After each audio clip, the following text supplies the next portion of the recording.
علی بھی اگلا سوال ہے، کیا جسم یا کپڑوں سے کتا چھو جانے سے وضو ٹوٹ جاتا ہے؟ مثال اس طرح ہے کہ میں فجر کی نماز کے لیے جس گلی سے گزرتا ہوں وہاں ایک کتا روزانہ میرے کپڑوں سے چھو جاتا ہے، وہ مجھ سے پیار کرتے ہوئے سونگتا ہے لیکن زبان نہیں لگاتا، ایسی صورتحال میں مجھے کیا کرنا چاہیے؟ آپ اس کتے کو فوراً سے پہلے پٹا ڈالیں سر، اور اس کو پیار محبت سے اپنے گھر لے جائیں، حفاظت کے لیے پالیں۔ بخاری مسلم میں حدیث ہے کہ نبی علیہ السلام نے فرمایا کہ جو شخص شکار کے علاوہ اور گھر کی حفاظت کے علاوہ اگر کتا پالے تو روزانہ اس کے نام اعمال سے 1 قرات اجر کم ہو جائے گا، اور ایک بخاری مسلم کے الفاظ ہیں 2 قرات، اور 1 قرات احد پہاڑ کے برابر ہے۔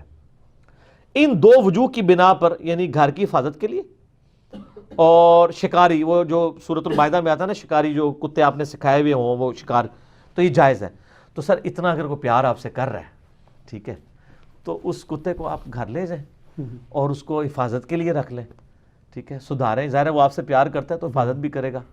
ویسے تو آج کل ایک ماڈرن کتے گوروں نے بنا دی ہیں جن کو نہ کوئی زہر دے سکتا ہے نہ کچھ کر سکتا ہے، یہ سی سی ٹی وی کیمرے ہیں، ٹھیک ہے نا، اور یہ ڈسیو بھی نہیں ہوں گے، صحیح، ٹھیک ہے نا، جو چیز ہے اسی طریقے سے بیان کریں گے۔ آپ کے جو یہ کتے تو مطلب وہ چوری پکڑانے کے لیے کتے لاتے ہیں نا، تو وہ جا کے غریب لوگوں کو پکڑ لیتے ہیں۔ اس پہ بھی قرار اللہ سر نے پورا پروگرام کیا ہے نا کہ یہ کتوں کے 30-30 40-40 ہزار روپے لیتے ہیں اور غریب لوگوں کے اوپر کتے چڑھ جاتے ہیں وہ۔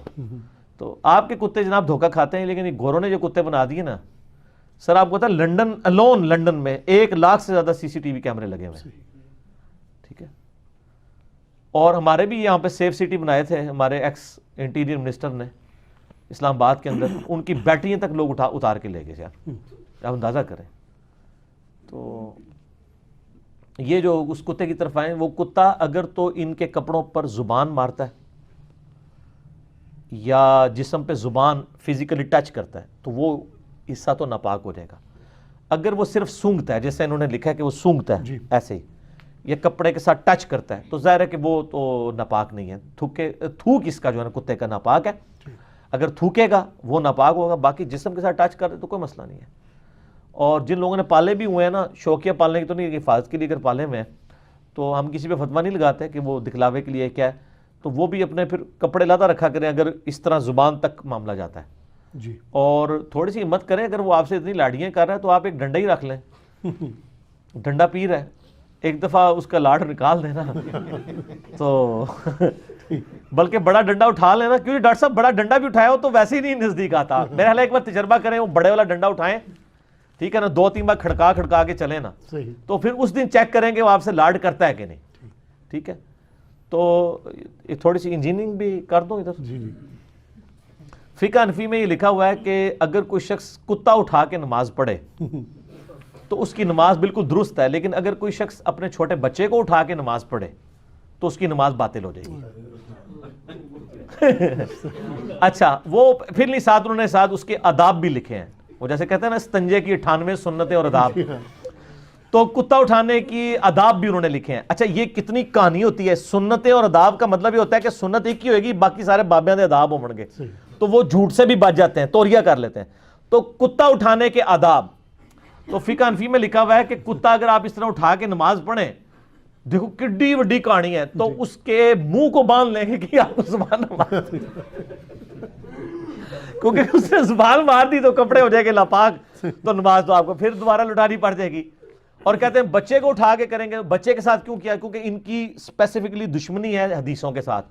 بخاری اور مسلم دونوں میں موجود ہے کہ نبی علیہ السلام اپنی بیٹی امامہ، لوگ ویسے امامہ پڑھتے ہیں، امامہ نہیں، الف کے اوپر حمزہ کے اوپر پیش ہے، امامہ نواسی، امامہ نواسی کو اٹھا کے نماز پڑھ لیا کرتے تھے۔ اور سر اس سے بھی بڑھ کے سنن نسائی کے اندر موجود ہے، سیدنا حسن و حسین سجدے کی حالت میں آپ کی پیٹھ پہ چڑھ جاتے ہو، آپ سجدہ لمبا کر دیتے، ٹھیک ہے، اور پھر آپ صلی اللہ علیہ وسلم جب اٹھنے لگتے تو آپ صلی اللہ علیہ وسلم ان کو اٹھا کے سائڈ پہ رکھتے، اور جب آپ تشہد بیٹھتے پھر دوبارہ گود میں بٹھا لیتے، ٹھیک ہے۔ مسند احمد، میں نے کربلا والے ریسرچ پیپر میں حدیثیں ڈالی ہیں، نبی علیہ السلام نے تو بچوں سے اتنا پیار کیا۔ یہاں پہ لوگ کہتے ہیں فنیٹک ہے، صحیح بخاری میں حدیث موجود ہے، نبی علیہ السلام اپنے بچوں کو، نواسوں کو پیار کر رہے تھے، تو ایک شخص کہنے لگا میرے تو 10 بچے ہیں، میں نے تو کبھی ان کو پیار نہیں کیا۔ تو آپ فرمایا اگر اللہ نے تیرے دل سے رحم نکال لیا تو میں کیا کر سکتا ہوں، ٹھیک ہے نا۔ تو اللہ نے ہی اولاد کی، بیوی کی، بچوں کی، ماں باپ کی محبت ڈالی ہے، یہ کوئی شرک نہیں ہے. مجھے ابھی سوال بھی تھوڑی دیر پہلے پوچھ رہے تھے. اللہ کی نسبت کی وجہ سے ہو تو وہ جائز ہی ہے. تو سر کتے نے اگر زبان ماری ہے تو ناپاک ہے، ٹھیک. اور اگر زبان نہیں ماری ہے تو پاک ہی ہے. بال یہ کہ ایک ڈنڈا پاس رکھیں تو یا کسی اس کے منہ کو باندھ کے آپ کسی حنفی مسجد میں لے کے اس کو اٹھا کے نماز پڑھیں یقیناً. تو پھر وہ جب پوچھے تو ان کو کہ یہ فتاوی عالمگیری میں لکھا ہوا ہے، تو ہم تو اسی طریقے کے مطابق عمل کر رہے ہیں، کیونکہ اگر میں بچہ اٹھاؤں گا تو نماز میری فاسد ہے. تو وہ بہتر ویسے یہی ہے کہ وہ کتا اٹھائیں اور ایک بار جناب انہوں نے مسئلہ سمجھا دو فزیکلی. ٹھیک ہے جی، مسئلہ سمجھا دو انہوں نے کہ اے مسئلہ جے صحیح. ٹھیک ہے نا. کہتے ہیں نا بزرگ اعمال کر کے بتایا کرتے تھے، وہ خود نمونہ ہوتے تھے. تو آپ خود فقہ حنفی کا نمونہ بن کے ان کو بتائیں. ٹھیک ہو گیا.